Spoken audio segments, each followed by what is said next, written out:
Well, you may have seen me on such things as Insta, TikTok and Facebook and YouTube. So hopefully you don't mind video on today. We'll chop that up and put that up, post as well. Welcome. So thought a bit different today in terms of how to present. I came with a bit of a different idea. Stick with me. The Minecraft movie is big and present. So I thought, what way of demonstrating? Real estate is a game. Unfortunately, the real estate agents stacked up against us. So let's talk us through the game of real estate. Right, so level one, you begin the game and you have me. So origin story. So as Veronica said, been doing this a bit longer than that, so 4 years now. Brother's a buyer's agent up in Brisbane. Had a chat with him one day. I was saying I wanted to do something different that could actually help people through a journey that I made a mistake on 25 years ago now. He said I should do it. I said, there's no way I can do this. He said, you can, and lo and behold, I can. So gone through now, been doing this for 4 years and loving every minute of it. But you go past stage one, and you've got the players. So now you've got myself, and you've got Noel. Now, no one here's ever seen Noel, because Noel's not based in Australia, he's based over in the Philippines. But he is an amazing help for me behind the scenes, doing a lot of the background checks, due diligence, analysis. Everything comes from me though, so when clients are dealing with me, Noel's there in the background, just sweeping behind, but they're all the interfaces with me.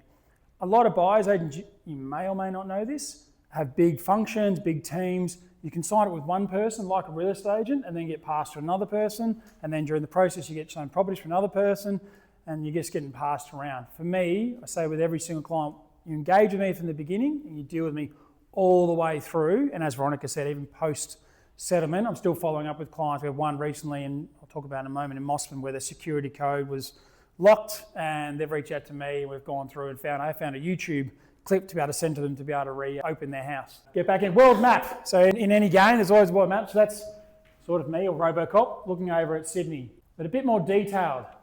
So this is the world of Sydney. I don't buy anywhere else but in Sydney, and I actually only buy in the yellow, green and blue areas. I don't really buy anything else outside of that sweeping area. Why have I flagged up yellow, green and blue as areas? There's two reasons. One is typically a buyer who's buying here won't buy in here, and vice versa, right? So if they're looking to buy in the eastern suburbs, they're typically looking in the eastern suburbs. They're not going, I want to look east and inner west. My process is I take on one client with a particular brief. So if I've got one client here spending, let's say, $3 million to buy a house, I can take another client buying here that's spending $3 million to buy a house, and another one here. But I couldn't take another one in here until that one's purchased. So making sure they don't have a conflict of interest. Right? Worst thing I want to have is a client come to me, they engage me, and then I have another client with the same brief, and I've got one property and it's matching both of them. So that's hopefully giving you a bit of representation of where, if you have potential clients or referral partners, knowing people are going to buy, we'll touch on that later on.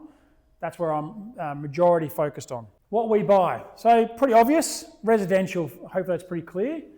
We're buying houses, we're buying apartments for owner-occupier, and we're also buying investments. About 80% of what we buy, give or take any given year, is owner-occupier, so people living, breathing in that property, and 20% is investment. At the moment for this year, it's probably more like 30% investments, a bit more of a swing of investors coming back in before the owner-occupier part of the market. Now, power-ups. In games, there's always power-ups, level-ups. What we're doing there, you can drink this potion, it gives you peace of mind. That's me. I'm trying to provide each client a big piece of mind of their life. Talked about earlier on us not sleeping at night. Majority of the time, not all the time, but there is clients who come to us regularly who they've not been sleeping. Sometimes they've been looking for a property for a long time, 2 months, 6 months. Craig, how long did you have clients be looking for properties for? A couple of years. I think we've worked on one before that was, so they're looking for more than 2 years. Quite often that is sleepless nights, worrying about it, we're in a cramped house, what to do. So I provide the peace of mind, not only making sure they're going to buy right and buy the right property, but also they know even when they're going to bed, the work's been done. Clients are quite often surprised when we talk through a consult. They say, how long is this going to take? I say, look, it's going to take between 4 to 8 weeks. And they sort of look at me dumbfounded going, that's so fast. And I'm sure part of their mind goes, is he rushing it? Are they rushing it? Are they just going to push me to buy something? But I do say, within that 4 to 8 weeks, we're going to see as many properties and demonstrate to you our value of seeing as many properties as you would do in a year in that period of time. So we're not rushing it, we're just covering a much more in depth of the market than you could ever do by yourself. Then there's always the boss fight, right? And this is usually against yourself, or it's against the beautiful, as Neville would say, the beautiful, wonderful real estate agents who are getting us to, they're bamboozling us, right? They're teaching it, they're telling us what we should be doing, they're trying to encourage us to overpay. So we really stress, am I paying the right amount? Because the agent said that's the right number, so that's what I should be doing, right? So we try and take all of this away, remove some of the overthinking, research. I've got a question mark there, because a lot of people don't know what they should be researching. Should I be researching the street, the suburb, the property, the builder, the strata report, the building inspection? In the end, you've got to research it all. Most buyers would only be looking at one or two elements of research that we would do on any given day. Now, multiple choice. You're in a game and you get to a point of going, where's my journey going to be? Which way am I going to take? So we might be buying for one journey, we're looking in Mosman for a house. On the next journey, we're looking in Croydon for a house with a bit of a studio. Wolli Creek, we're looking for an apartment down there. And then Dulwich Hill might be a house that's with a recent DA extension being completed, something new. We allow our clients to pick the journey. They come to us, usually with quite a defined brief or good pulling together. We test that. So before we even engage in a client, we go through, make sure we understand their brief fully. We send it back to them, pretty obvious. But we also provide them with up to about roughly six properties that have sold in the last month or maybe 2 months, that have sold in their price bracket, in the suburb they're looking for, and we give them obviously the links of what those properties look like. The benefit of that is when they then come to work with us, they can feel comfortable that through their journey, Chris, Noel, the team actually do know what I'm looking for, and it is actually possible to find out in the market. It's not something that's maybe or hypothetical. Last thing I want to do, and I'm sure it's the same as everyone here, take on a client and I can't actually deliver to solve, as you said earlier on, solve their problem. A few quests we go on. Client quest number 1. So first home buyer adventure in Wolli Creek. This was an interesting one. This is a client who signed up last year as a couple. So they were together, were looking for a property for their first home. We looked at a few properties, and about 6 weeks in, they said, Chris, we need to speak to you. And the lady's grandmother had recently died, so I thought, I know what this is.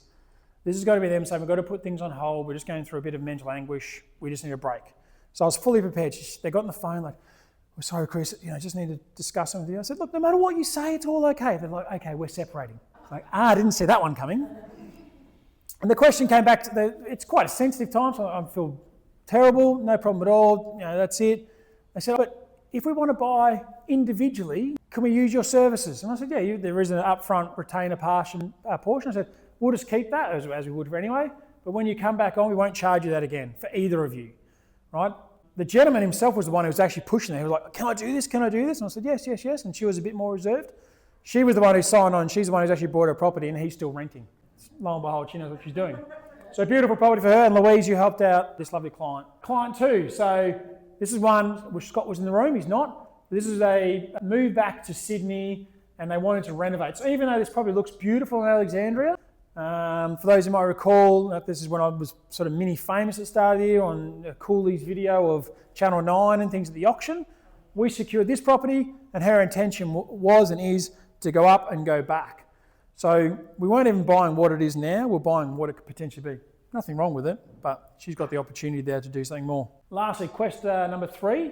So returning Aussies. So these were a couple that were based in Singapore, looking to move home. He'd already moved home, she hadn't. The kids were finishing off their high school.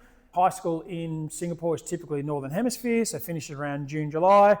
So they engaged at the start of the year with the intention they needed to be in the property by July. This is what I was saying earlier on about the YouTube clip and helping them get the security pad, because you can imagine a place like this has every bell and whistle. And for them, it was more just, they weren't here and they just did not have the time to go through each and every property and fully assess it. And they missed out a couple of times because the property became available. By the time they got around to seeing or wanting to see it, the property was sold within a week or two. You can imagine living in Singapore, getting through and out and getting comfortable there. Lastly, final boss fight. We have Bowser there. So we have some side quests to take over before we attack the final boss. So we're doing things all the time for our clients they don't actually see. So there's inspections we go on that we don't even really report back to the client. There's lots of agent calls and meetings. They might only see the tip of the iceberg of the end result of a property that's suitable. We have a lot of discussions. They will never even see the worth of what we're doing there. A lot of price research. We'll see properties come through that are quoted, let's say, 1.6 million. My client's got 1.8. They look at that going, 1.6, our budget 1.0, we can get that. We'll do the due diligence and say, actually, it's going to sell for 2.1. So what's the point? So we make sure we do that research before we send any properties to our clients, to avoid spending a lot of time on a property that they were never going to be afford. Unfortunately, that is Sydney normality. And DA reviews. We also look at the property itself, any DAs on that particular property, and we look at all the neighbouring connecting properties. making sure, is their building going to go up? Are you going to lose sunlight? We've had a couple of scenarios where the reason they're going to sell that property is because someone's going up next door. The agent's not advertising that. By the way, didn't I tell you that they're going up and they're going to block your sun in the backyard? For some reason, the agent's not telling us or sharing that information. I don't know why that would be. It's not correct. It is accurate, but it's not correct. Okay, we're up to the final point here. So connectors, who do I want to be connected with? So mortgage brokers, conveyancers, solicitors. Buyer's agents might seem like a funny one. You go, Chris, why would you want? I talked about the area I cover. A lot of buyer's agents will be buying elsewhere in Australia, not here. Happens quite a lot. And then an obvious one there, that people who are buying property would be amazing. How to refer like a pro. So how to introduce, as simple as we can. I think we all would love this. Phone number, introduction, email. You don't need to go into all the ins and outs of what I do. I have multiple discussions with potential clients that don't go anywhere. I leave every consult with, if this feels right for you, great, let me know. And if it doesn't, great, let me know. Do not stress. Right? The biggest thing I can do is educate, help them out. And if they make sense for them to use my services, great. We're going to have a great working relationship. And if not, there's no doubt they're going to get some education or some bits of advice from that discussion regardless. And I'm happy to share that to help anyone out there. They'll obviously get a lot more from using me on an ongoing basis, but they'll definitely get 2 or 3 little tips or tricks or things. And sometimes it's just reaffirming what they're doing, or it might be saying, you're looking in this suburb, I don't think you can afford it, I think you need to look next door. And usually that person says, yeah, we already kind of thought that, but we hadn't quite wrapped it up. All right, that's it, FAQs. Little me again.